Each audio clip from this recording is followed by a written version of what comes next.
ओम शांति, ओम शांति, ओम शांति। आज 24 जून 2024 की विशेष मुरली है, जो कि हमारी मातेश्वरी मतलब हमारी मम्मा के स्मृति दिवस पर है। आज की मुरली का शीर्षक है पवित्रता रूपी गुण को धारण कर डायरेक्टर के डायरेक्शंस पर चलते रहो तो देवताई किंगडम में आ जाएंगे। पवित्रता रूपी गुण को धारण कर डायरेक्टर के डायरेक्शंस पर चलते रहो तो देवताई किंगडम में आ जाएंगे। प्रातः क्लास में सुनाने के लिए जगदम्बा माँ के मधुर महावाक्य। ओम शांति। इस दुनिया को नाटक भी कहते हैं। ड्रामा कहो, नाटक कहो, खेल कहो, बात एक ही है। नाटक जो होता है वो एक ही कहानी होता है, उसमें बहुत बाय प्लॉट्स बीच में दिखाते हैं, लेकिन स्टोरी एक ही होती है। इसी तरह से ये बेहद वर्ल्ड ड्रामा है। इसको नाटक भी कहा जाता है, जिसमें हम सब एक्टर्स हैं।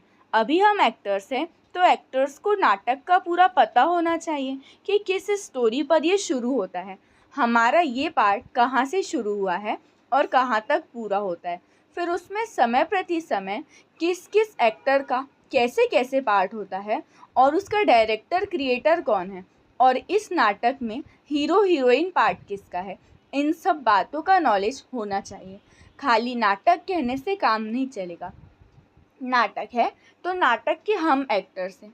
अगर कोई ड्रामा का एक्टर है और हम उनसे पूछें कि इनकी क्या स्टोरी है, कहाँ से शुरू होता है, कहाँ पूरा होता है, अगर वो कहे हमें मालूम नहीं है, तो उनको क्या कहा जाएगा? कहेंगे इनको कुछ भी पता नहीं है। कहते हैं और मैं एक्टर हूँ। एक्टर को तो सब बातों की जानकारी होती है ना, होनी चाहिए ना। नाटक शुरू है तो उनका अंत भी ज़रूर होगा। ऐसे नहीं शुरू हुआ है तो चलता ही रहेगा। तो इन सब चीज़ों को समझने का है।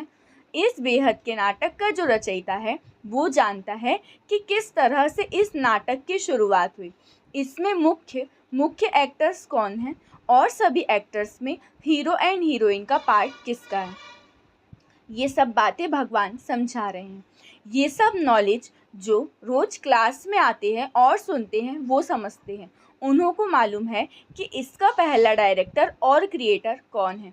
क्रिएटर कहेंगे सुप्रीम सोल, परम पिता परमात्मा को, लेकिन वो भी एक्टर हैं। उनकी एक्टिंग कौन सी है? डायरेक्टरपन की। वह एक ही बार आकर एक्टर बनते हैं, कभी डायरेक्टर बन के एक्ट कर रहे हैं। वो कहते हैं इस नाटक की शुरुआत मैं करता हूँ। कैसे? जो प्यूरिफाइड सतयुग की दुनिया है, जिसको नई दुनिया कहते हैं, वो न्यू वर्ल्ड में क्रिएट करता हूँ। अभी आप सब जो भी पवित्रता को धारण करके डायरेक्टर के डायरेक्शंस पर चल रहे हो, वो सभी एक्टर्स अभी प्यूरिफाइड बन रहे हैं। फिर इन्हीं एक्टर्स के द्वारा अनेक जन्मों का चक्र चलना है। ये भगवान ही समझाते हैं कि अभी पवित्र हुए मनुष्य दूसरे जन्म में देवताई किंगडम में जाएंगे। वो किंगडम 2 युग सूर्यवंशी चंद्रवंशी रूप में चलती है। फिर ये सूर्यवंशी चंद्रवंशी एक्टर्स का पार्ट जब पूरा होता है तब फिर थोड़ा नीचे गिरते हैं अथवा वाम मार्ग में जाते हैं। फिर दूसरे का टर्न आता है, ब्राह्मण, बुद्ध, फिर क्रिश्चियन, ये सभी धर्म स्थापक फिर नंबरवार आके अपना अपना धर्म स्थापन करते हैं, फिर नॉलेज देते हैं। तो देखो नाटक की स्टोरी कहाँ से शुरू हुई, कहाँ पूरी हुई, उनके बीच में ये दूसरे ब्लाई प्लॉट्स कैसे चलते हैं, ये सभी वृत्तांत बैठ करके समझाते हैं। अभी ये नाटक पूरा होने पर है। वो नाटक तो 3 घंटे में पूरा होता है और इसको 5000 वर्ष लगते हैं, बाकी उसमें थोड़े वर्ष है। अभी उनकी तैयारी है। अभी ये नाटक पूरा होके फिर रिपीट होगा। तो ये सारा वृत्तांत बुद्धि में होना चाहिए। इसी को ज्ञान कहा जाता है। अभी देखो भगवान आकर नया भारत, नई दुनिया बना रहे हैं। भारत जब नया था तो इतनी बड़ी दुनिया नहीं थी। आज पुराना भारत है तो दुनिया भी पुरानी है। भगवान आकर के भारत जो अविनाशी खंड है, प्राचीन अपना देश है, अभी देश कहते हैं क्योंकि दूसरे देशों में भी टुकड़ा हो गया, परंतु वास्तव में सारी वर्ल्ड, सारी पृथ्वी पर एक राज्य था जिसको कहा जाता है प्राचीन। उस समय का भारत गाया हुआ है सोने की चिड़िया। सारी पृथ्वी पर केवल हमका ही कंट्रोल था। एक राज्य, एक धर्म था। उस टाइम पूरा सुख था।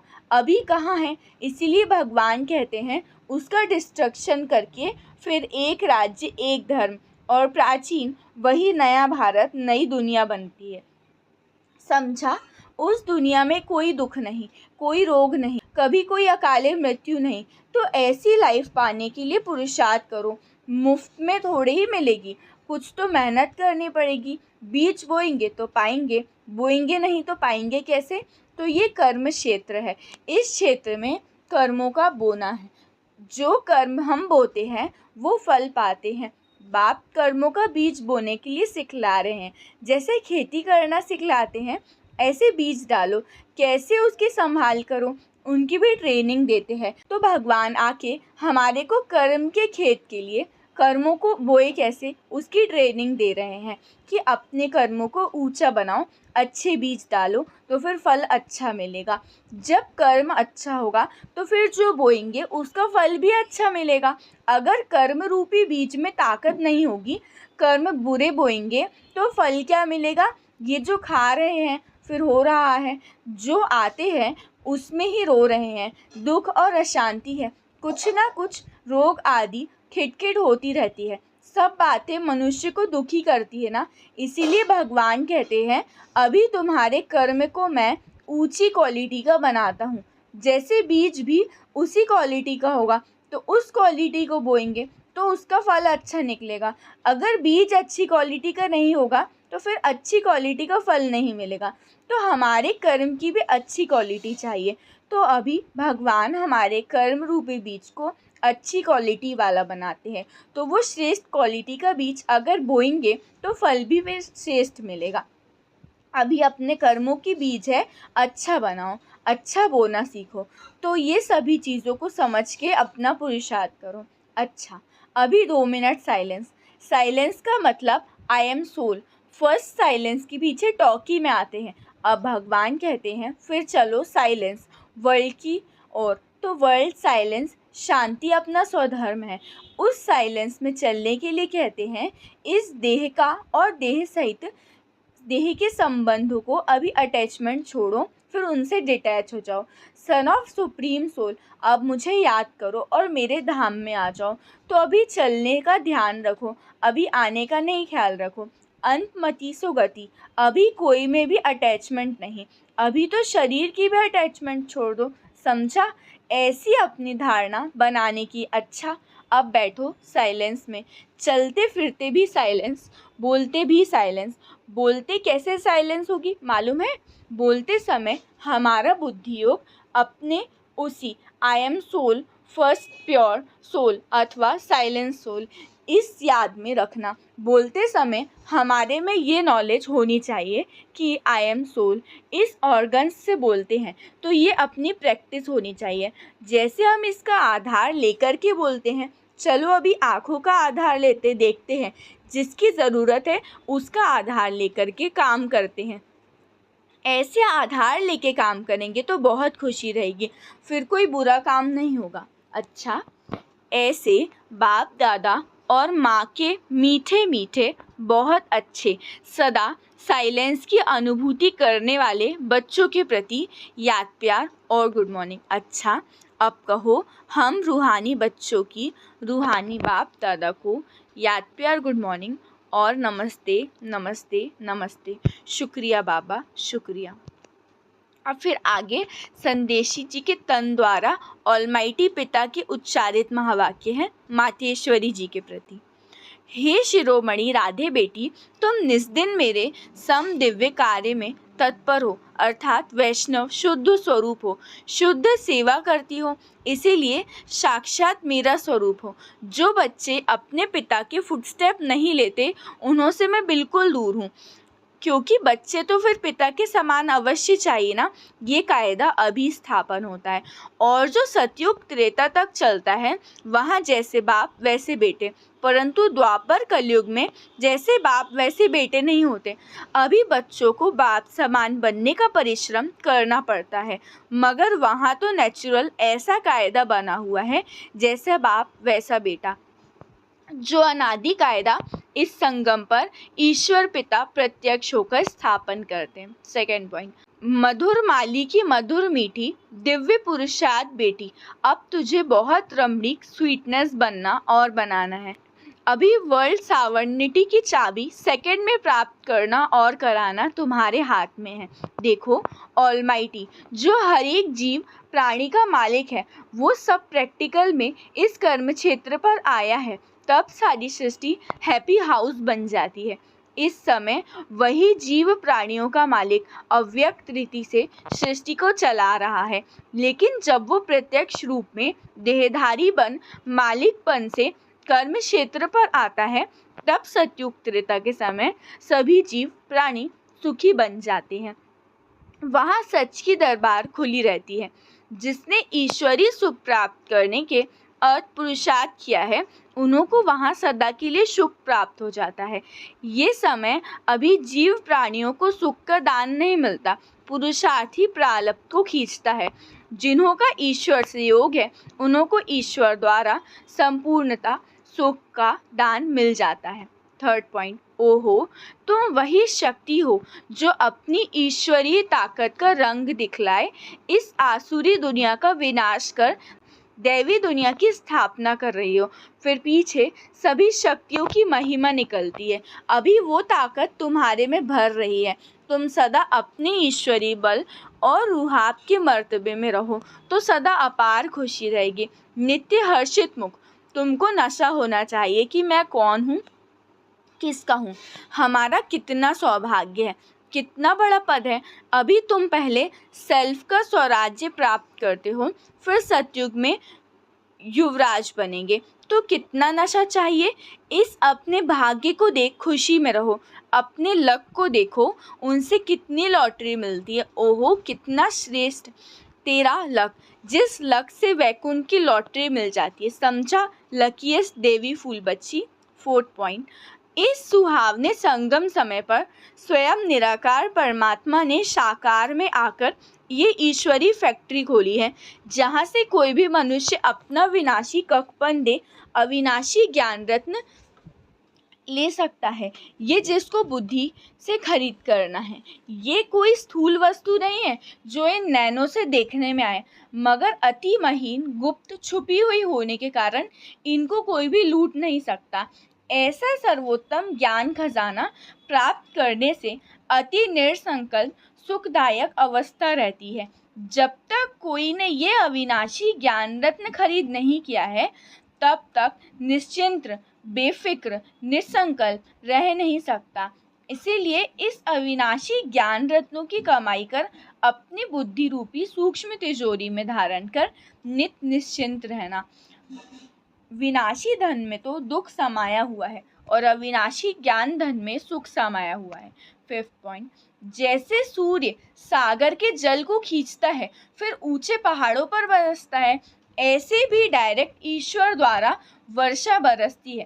कहते हैं शिव की जटाओं से गंगा निकलती है, अभी इनसे मुख कमल द्वारा ज्ञान अमृत धारा बरस रही है, जिसको ही अविनाशी ईश्वरी धारा कहा जाता है, जिससे तुम भागीरथ पुत्र पावन हो, अमर बन रहे हो। ये सिरताज बनने की वंडरफुल मंडली है। यहाँ जो भी नर और नारी आएंगे वो सिरताज बन जाएंगे।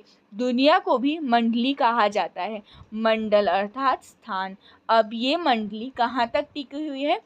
ओम आकार में अर्थात अहम स्वधर्म में, और सारी दुनिया स्वधर्म को भूल प्रकृति के धर्म में टिकी हुई है। तो तुम शक्तियाँ फिर प्रकृति को भूल अपने स्वधर्म में टिकी हुई हो। सिक्स्थ पॉइंट, इस दुनिया में सभी मनुष्य निराकार ईश्वर को याद करते हैं, जिसे अपने नैनों से देखा भी नहीं। उस निराकार में उन्हों का इतना अति प्यार रहता है जो कहती हैं, हे ईश्वर, अपने में मुझे लीन कर दो। परंतु कैसा वंडर है, वहाँ जो ईश्वर स्वयं जब साकार में प्रत्यक्ष हुआ है, जब उनको पहचानते नहीं हैं। ईश्वर के बहुत प्यारे भक्त ऐसे कहते हैं, जिधर देखता हूँ उधर तुम ही तुम हो। भल वो देखते भी नहीं हैं, परंतु बुद्धि योग यहीं से महसूस करते हैं कि ईश्वर सर्वत्र है। लेकिन तुम अनुभव से कहते हो कि स्वयं निराकार ईश्वर प्रैक्टिकल साकार में यहाँ आए पधारा है। अब सहज ही तुम मेरे से आकर मिल सकते हो, परंतु कई मेरे बच्चे भी साकार में प्रभु पिता को पहचानते नहीं हैं। उन्हें निराकार अति मीठा लगता है, परंतु वो निराकार जो अभी साकार में प्रत्यक्ष है उसको अगर पहचान लेवें तो कितनी ना प्राप्ति कर सके, क्योंकि प्राप्ति तो फिर भी साकार से होगी। बाकी जो ईश्वर को दूर निराकार समझते और देखते हैं, जिन्हों को कुछ प्राप्ति नहीं है वो ठहरे भक्त, उन्हों को ज्ञान नहीं है।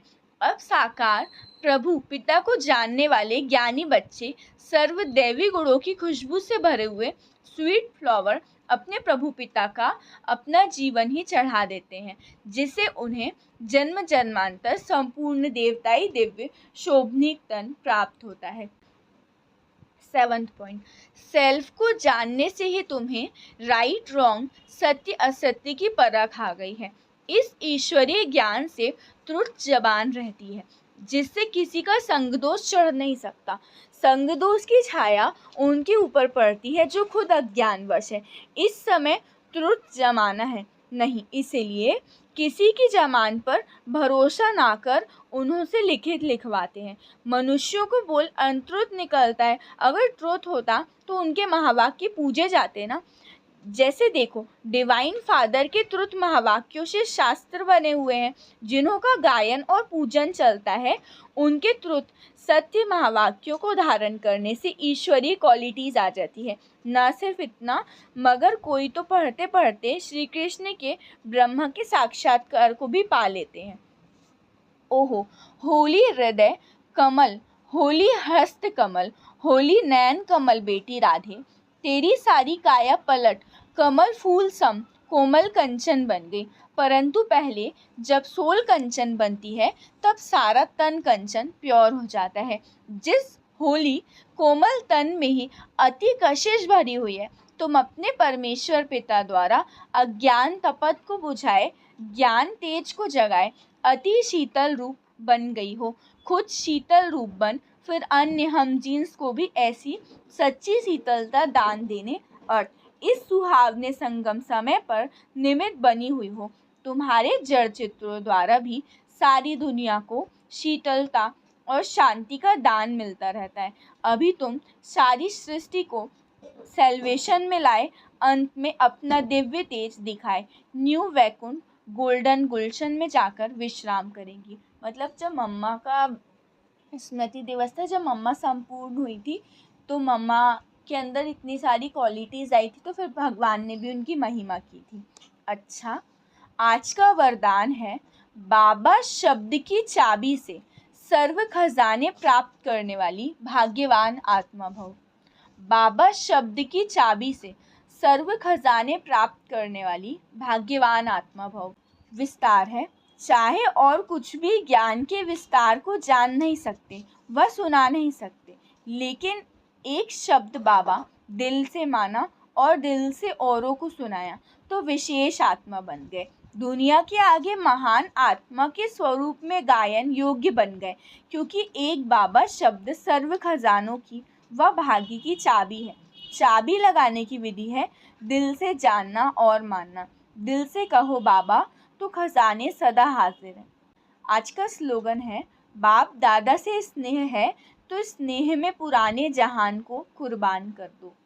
बाप दादा से अर्थात भगवान से स्नेह है तो स्नेह में पुराने जहान को कुर्बान कर दो। अच्छा, ओम शांति, ओम शांति, ओम शांति।